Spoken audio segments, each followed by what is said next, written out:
Anytime you make an important decision, anytime you set a big goal, in that very moment you need to do something real, that locks you into following through later. Don't just think about it, don't just talk about it, don't just promise yourself you'll get to it tomorrow. You've got to take an action right away that pushes you forward. Maybe that action is calling someone. Maybe it's sending an email. Maybe it's signing up for a program or enrolling in a class.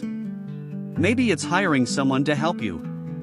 Maybe it's scheduling the meeting. Or maybe it's simply saying to someone, "It's over," or "Let's begin." Because here's the truth, if you don't do something right away, you've probably felt this before, you get home, you look at your phone, and boom, 8 million texts, 20 million emails, and a pile of other things demanding your attention. Your energy drops.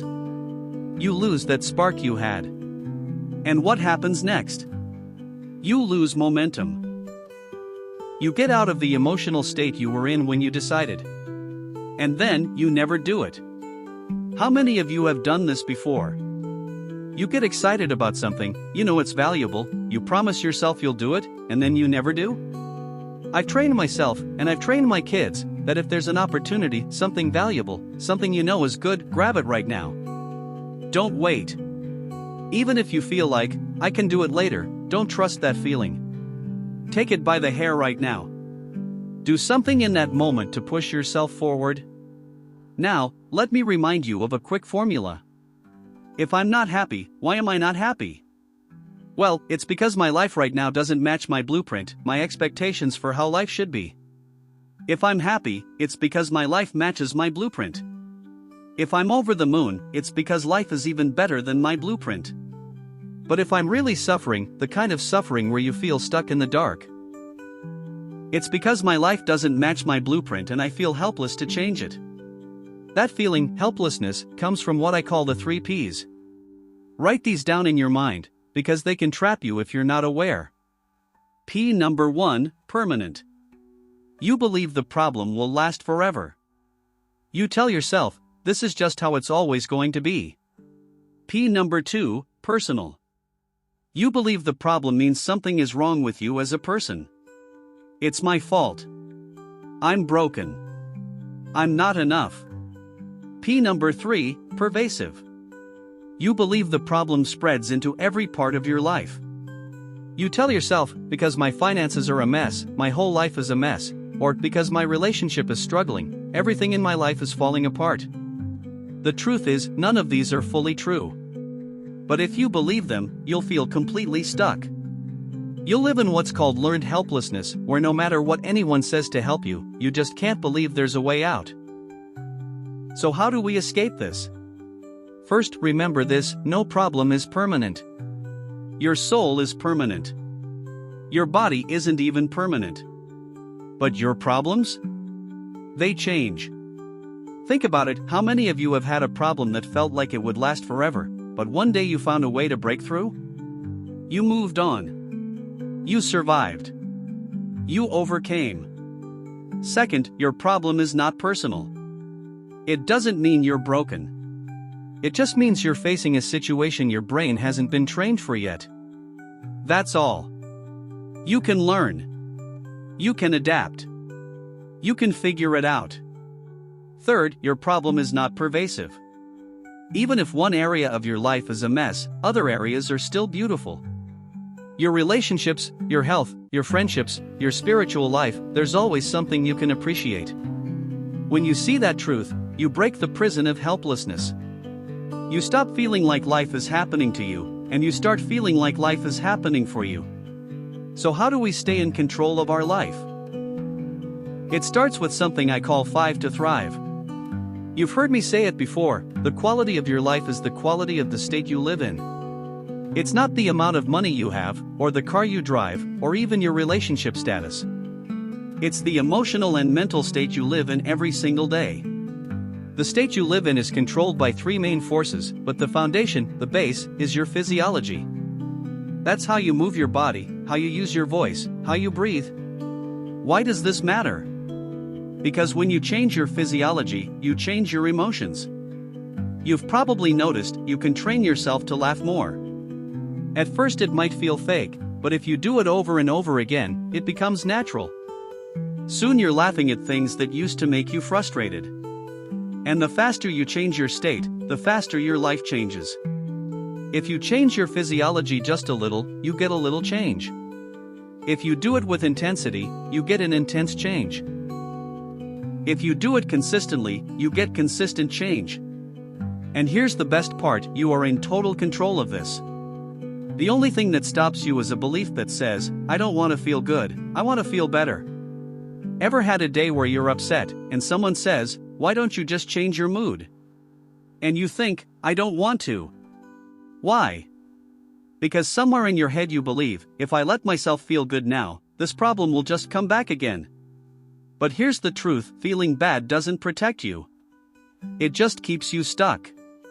History is shaped by people who can change their own state and the state of others on command. Moments of decision shape your destiny. And your decisions are shaped by the state you're in. That's why if you want to be a leader of yourself or of others, you have to master changing your state. Now, let me give you a story. Years ago, I was running one of my events, Date with Destiny, in Del Mar, California. I thought the location was perfect. We were right by the beach. I pictured people walking outside, feeling the ocean breeze, thinking about their goals and their life's direction. But there was one little thing I didn't know, there was a train track right next to the building. And that train didn't just pass quietly, it screamed. The whistle was piercing, the whole building shook. It happened 7 or 8 times a day. And it always seemed to happen right when someone was sharing something important or emotional. People were getting frustrated. So I thought, okay, we can't stop the train. But we can control our reaction. I said, from now on, every time you hear the train, I don't care what you're doing, drop everything and celebrate like a little kid. Not half-hearted, but full out. Jump, cheer, clap, laugh.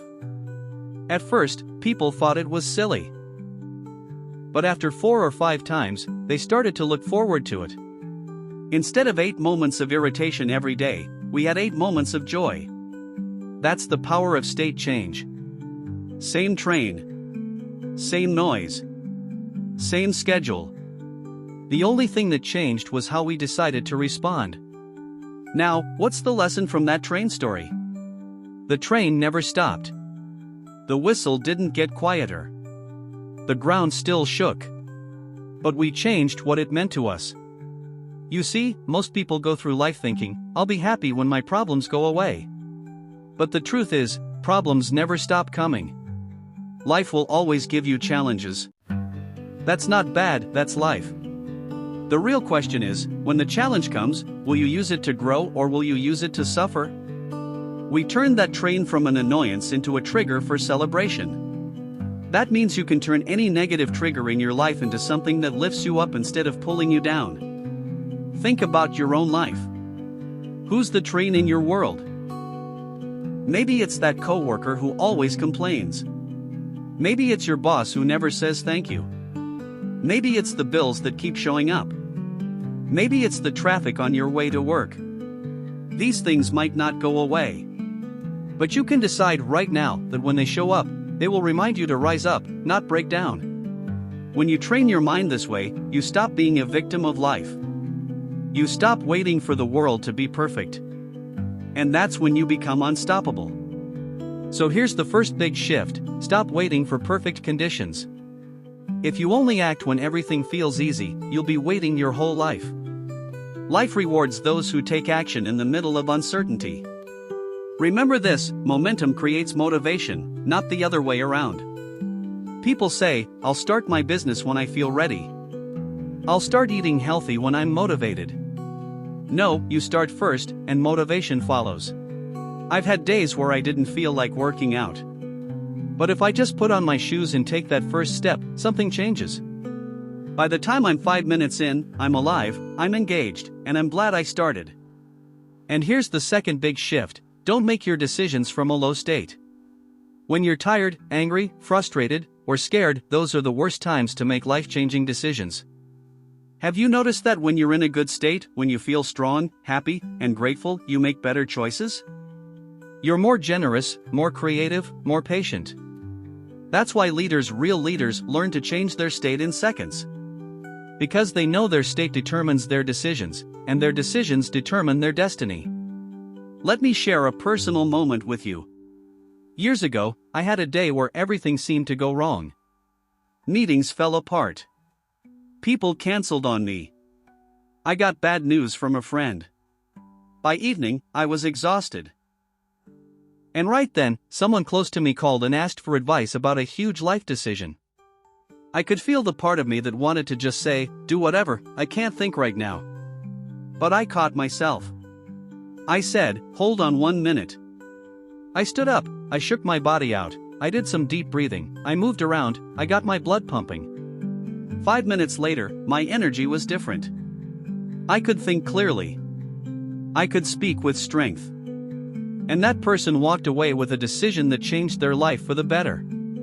If I had stayed in my tired, low energy state, that moment could have gone very differently. That's how important this is. I'm telling you, the difference between a life you love and a life you just survive is often one thing: your ability to change your state on demand.